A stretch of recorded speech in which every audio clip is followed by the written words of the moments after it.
Let me ask you something, and I want you to genuinely sit with it before moving on. Have you ever noticed that some men seem almost drawn to going down on their partner, not just willing to do it, but actively wanting to, initiating it, seeming to take real pleasure in it? And have you or the woman in your life ever wondered what is actually driving that? Is it physical? Is it psychological? Is it about love or desire or something far more primal and complex? Because here is what I have found after more than a decade in practice. Most couples, including men who engage in this act regularly, have never been given a clear, honest, science-based answer to why it happens. And without that answer, it creates confusion. It creates insecurity. And sometimes it creates distance in what could be one of the most genuinely intimate moments two people share. Today, that changes. I'm Dr. Julia Rodas, a men's sex therapist with over a decade of experience working with different couples and helping men regain their sexual health and strength. Let us begin. First, let us normalize this conversation entirely. Oral sex, specifically conolingus, which is the clinical term for oral stimulation of the female genitalia, is one of the most common sexual practices among adult couples worldwide, including couples in their 60s, 70s, and beyond.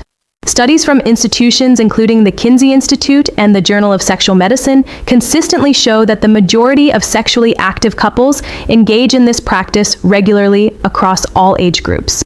We are talking about something that is biologically normal, psychologically meaningful, and physiologically essential for female pleasure. And that does not become less true or less relevant simply because the people involved are older. And yet, many women feel confused by it, uncertain, self-conscious. Some wonder whether their partner is doing it out of obligation, out of a sense that he should rather than a genuine desire to do so. Some women at every age, but particularly those whose relationship with their own bodies has been complicated by decades of cultural messaging about what older bodies are or are not supposed to be, pull away from this form of intimacy entirely because of insecurity about how they smell, how they look, how they taste, whether their partner truly enjoys it, whether their body at this age is something that could still inspire genuine desire. And that breaks my heart both as a therapist and as a woman, because the truth is so much more beautiful and so much more empowering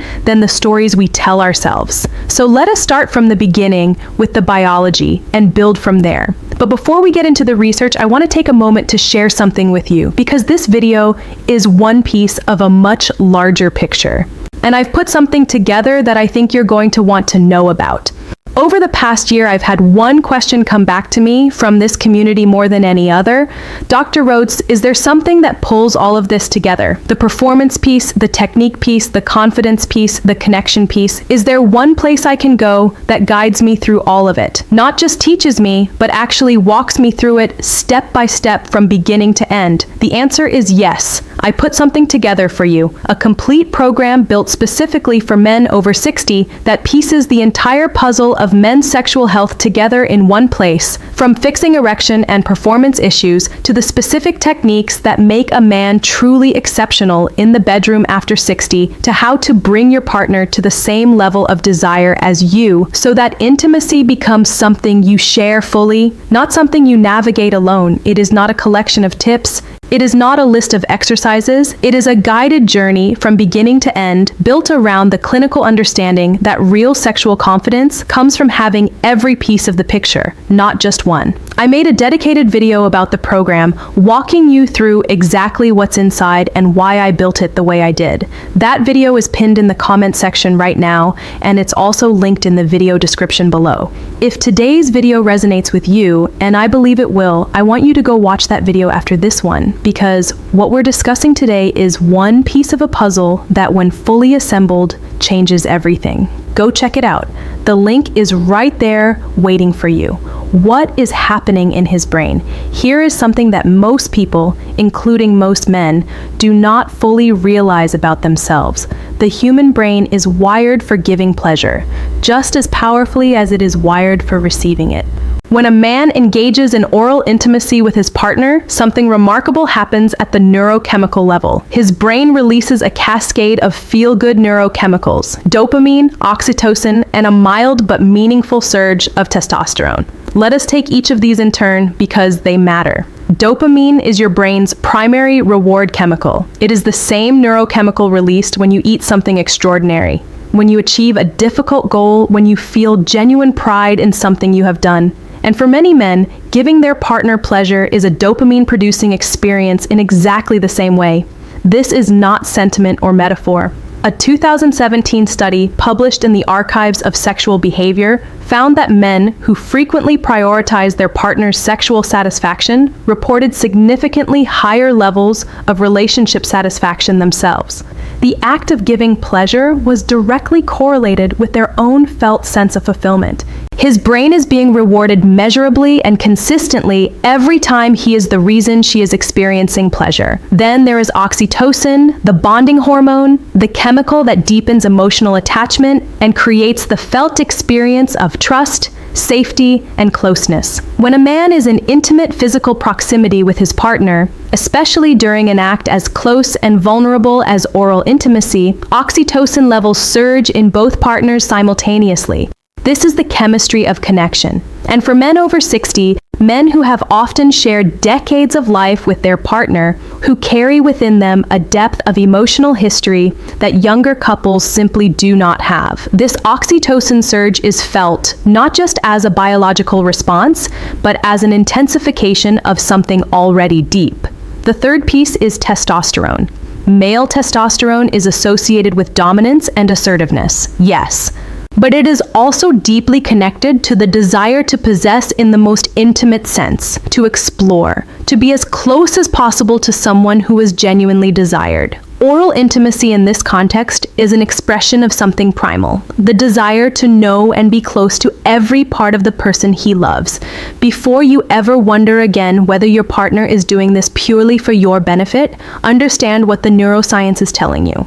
At a chemical level, he is rewarded by doing it. His brain is designed to find it pleasurable.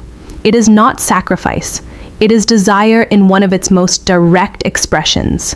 Now let us go deeper into the psychology, because biology tells only part of the story. The first psychological driver, he feels powerful when he gives you pleasure. I know that can sound surprising, so let me explain it carefully. For many men, and particularly for men over 60, whose relationship with their own sexual confidence has evolved significantly from what it was in younger years, the ability to bring genuine pleasure to their partner is one of the most powerful affirmations available to them. When a man sees, hears, and physically senses that his partner is experiencing pleasure because of him, because of what he is doing, his attention, his skill, it activates a very deep psychological reward system.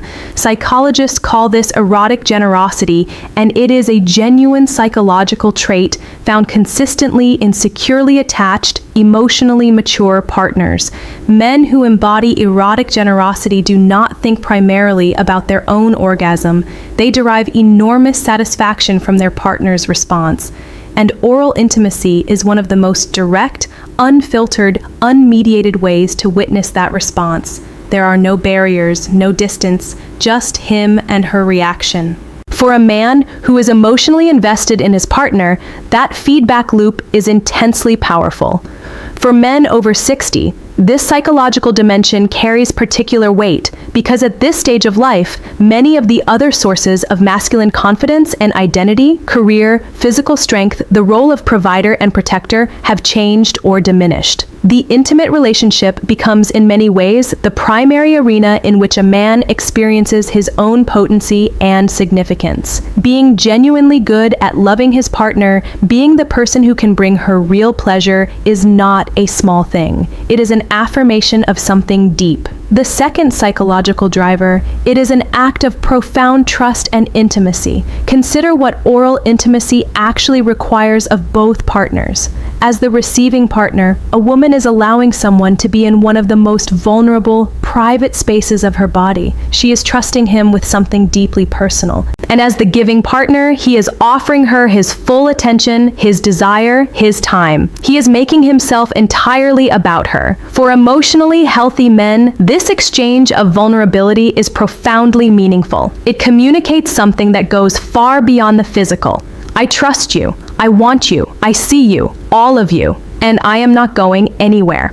Relationship psychologists who study attachment theory consistently find that men who initiate and genuinely enjoy giving oral pleasure to their partners tend to score higher on measures of emotional intimacy and secure attachment. In other words, a man who loves to go down on you is very often a man who loves to be close to you, not just physically, but emotionally. For couples over 60 who have weathered life together, who have built something real across decades of shared experience, this act of vulnerable intimacy carries a meaning that younger couples can barely access. It is, among other things, a declaration. After all of this, after everything, I still choose you. I still want you. I am still here. The third psychological driver, he is wired to explore you. Human sexuality is deeply tied to novelty, exploration, and the pleasure of discovery. And there is no more intimate form of exploration than the kind that oral intimacy allows. For many men, this act satisfies a deep psychological need to understand their partner, to know what makes her feel good, what makes her respond, what makes her come alive in ways that everyday life does not reach. This is especially true for naturally generous and curious lovers. They approach their partner's body as something worthy of study, of attention, of genuine reverence. For men over 60, this exploratory drive does not diminish, it matures. The curiosity becomes quieter and far more generous. A man in his 60s approaches this with focused, unhurried attention that younger men rarely manage, because he has learned that the most extraordinary pleasure is discovered rather than rushed. The fourth psychological driver, your pleasure, turns him on. This one is straightforward but profound.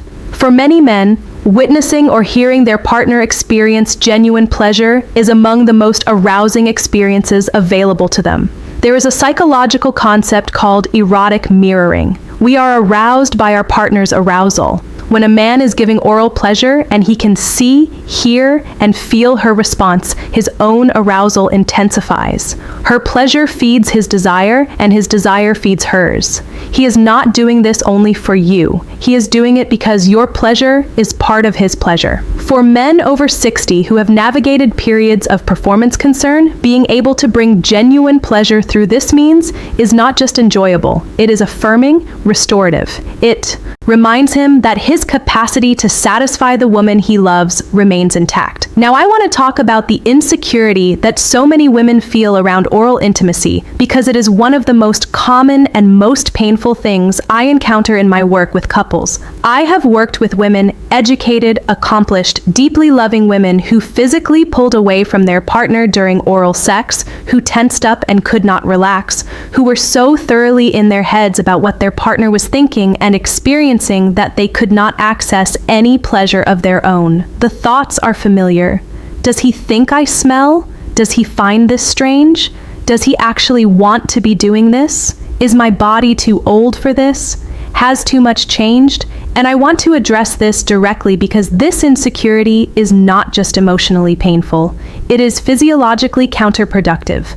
When you are anxious, your sympathetic nervous system activates. Blood flow to the pelvic region decreases. Lubrication decreases. Muscle tension increases. Your body starts working against your own pleasure. The anxiety you feel about his experience is literally preventing you from having one of your own. For women over 60, this insecurity often carries an additional layer.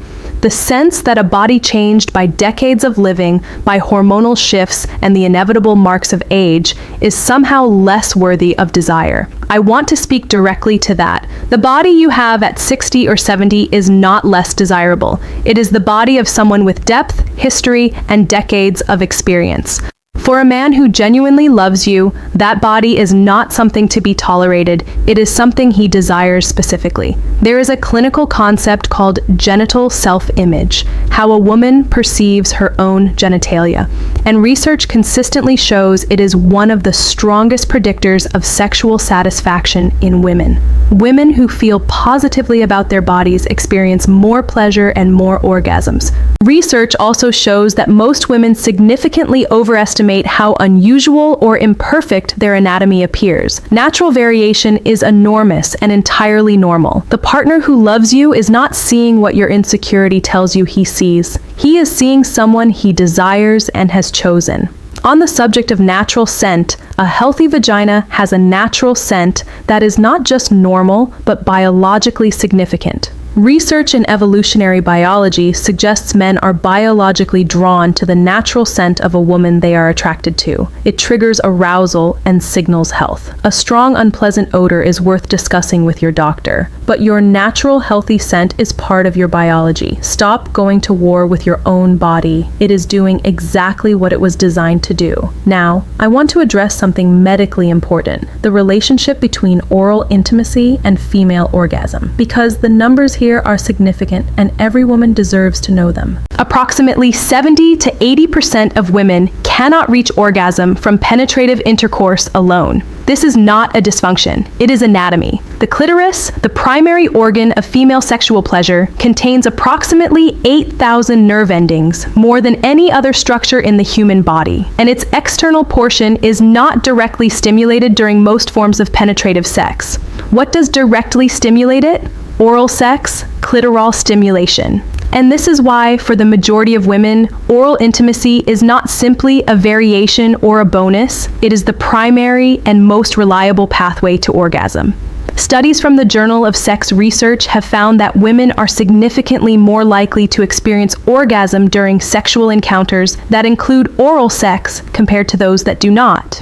In some studies, the difference is dramatic. Women who received oral sex were twice as likely to have had an orgasm compared to women whose encounters did not include it. For women over 60, for whom the direct stimulation of the clitoris may be even more essential, given the ways hormonal changes can affect sensitivity and lubrication. This is not merely interesting information. It is practically vital. A man who understands this, who has taken the time to learn it through experience and attention and genuine care for his partner's pleasure, approaches oral intimacy not as a preamble or a generous gesture, but as something central, something that matters, something he takes pride in doing well. If your partner is such a man, I hope you can begin to receive that for what it truly is. Let me give you some specific practical guidance for being more fully present and empowered in this form of intimacy. Practice body neutrality as a starting point. You do not need to love every part of your body in order to allow someone else to love it. Simply get out of the way. Practice saying, "My body is normal, my body is healthy, my partner desires me." Say it until it becomes a little more believable. That shift from active self-criticism to quiet acceptance can be the difference between tension and genuine pleasure. Use your voice. Tell your partner what feels good. Guide him gently. I love when you do that a little slower. Right there. This does not break the intimacy for an invested partner. It deepens it. It tells him he is on the right track and gives you permission to actually feel what is happening. For couples over 60 who know each other deeply, this open communication is one of the most beautiful dimensions of long intimacy. If your discomfort around oral intimacy is connected to physical concerns, scent, discharge, dryness, discomfort, please address them medically. These are real, common, entirely manageable conditions. Hormonal changes, bacterial imbalances, vaginal atrophy, all of these affect millions of women, and all of them can be treated. Your intimate health is worth tending to. Making an appointment with your gynecologist is an act of self-respect and self-care. Give yourself genuine permission to receive. This is something I say to clients regularly, and I want to say it here as clearly as I can. You are allowed to receive pleasure. You are allowed to be the focus. You are allowed to let someone love you well. Many women, particularly women of a generation that was taught to attend to everyone else's needs before their own, have deeply internalized the belief that prioritizing their own pleasure is selfish. It is not. It is healthy. It is necessary. And it is what makes intimate relationships genuinely mutual and deeply fulfilling rather than a performance for one partner's benefit. I also want to offer a clear picture of the different types of men who approach oral intimacy, because understanding which type your partner is helps you receive what he is offering with greater clarity. The emotionally invested partner gives oral pleasure because he is genuinely invested in your experience as an end in itself. Over years together, he has learned your body. He pays attention to your responses. He adapts. For men over 60 who have developed this orientation across a long relationship, this investment is often deeper and more refined than it has ever been. If this is your partner, tell him. Open communication is the fuel that sustains this kind of intimacy. The naturally curious lover is driven by the pleasure of discovery. He is genuinely captivated by your body and turned on by learning what makes you respond. For men over 60, this curiosity tends to be unhurried and patient. The curiosity of a man who has learned that the most extraordinary things reveal themselves slowly. The confident seeker derives genuine potency from his ability to please you. For men over 60, navigating a shifting relationship with their own masculine identity. This motivation carries particular weight. Being the person who can bring his partner real pleasure is a powerful affirmation. He is typically a very motivated and attentive lover. The one thing to be mindful of is authenticity. Let your responses be real. Genuine feedback serves both of you infinitely better than performed enthusiasm. The love language expresser for whom oral intimacy is simply a way of saying I love you, a devotion. He is placing his full attention and care at the center of your pleasure because that is how love expresses itself in him. What he is offering is a love letter written in the most intimate language available. Receive it as such. Finally, trust what you see. Trust what he shows you. When your partner goes down on you and he appears to genuinely enjoy it because his brain is releasing dopamine, because his oxytocin is surging, because your pleasure is literally feeding his desire, trust that. Do not allow your insecurity to rewrite what is actually happening in front of you. He is not performing reluctant generosity. He is expressing genuine desire and deep attachment. Receive it as the gift it is. Men over 60 who love and prioritize this form of intimacy with their partners are expressing something real and multi-layered. They are expressing desire that has deepened with time rather than faded. They are expressing a form of emotional generosity that younger men often do not yet have the maturity or patience to embody. They are expressing trust, closeness, and the particular devotion that only comes from knowing someone across years and choosing them still. And to the women in the lives of such men, you deserve this. You deserve to be present for it. You deserve to let it reach you rather than holding it at arm's length. Your body is not too old. Your desire is not too complicated. Your pleasure is not too much to ask for. I mentioned earlier that I put something together for you, and I want to come back to it now because everything we have covered in this video today is one piece of a larger picture. Understanding what women prefer is powerful, but understanding is only the beginning. The men I work with who experience the most profound transformation in their sexual lives after 60 are not just the ones who understand the research. They are the ones who have a complete guided framework for putting it all into practice. That is exactly what I built. A complete program designed specifically for men over 60 that takes every piece of the puzzle and assembles it into one guided journey, the erection and performance piece. Because confidence in your body's ability to show up is foundational to everything else. And there are specific clinically grounded strategies that make a real difference. And I walk you through all of them. The technique piece, the specific approaches, the angles, the attention, the repertoire of skill that make a man truly exceptional in the bedroom after 60. Not adequate, not functional, exceptional. And the desire alignment piece, because one of the most common and most painful dynamics I see in couples over 60 is the gap in desire where one partner wants more intimacy and the other seems to have stepped back. I address this directly. How to understand what drives your partner's desire. How to create the conditions where she wants to meet you there. How to build a shared intimacy that feels mutual, connected, and genuinely alive from beginning to end. piece by piece, like someone walking beside you through the whole journey. I made a dedicated video about this program, walking you through everything inside it and why I built it the way I did. That video is pinned in the comment section right now. It is also linked in the video description below this video. After you finish watching this, go watch that video, because today we gave you one essential piece of the puzzle. That video shows you the whole picture. The link is there. Go take a look. You deserve intimacy that is full, attentive, and genuine. The man offering you this is not doing you a favor. He is telling you in the most direct language available to him exactly how he feels. Let yourself hear it. I'm Dr. Julia Rodesis.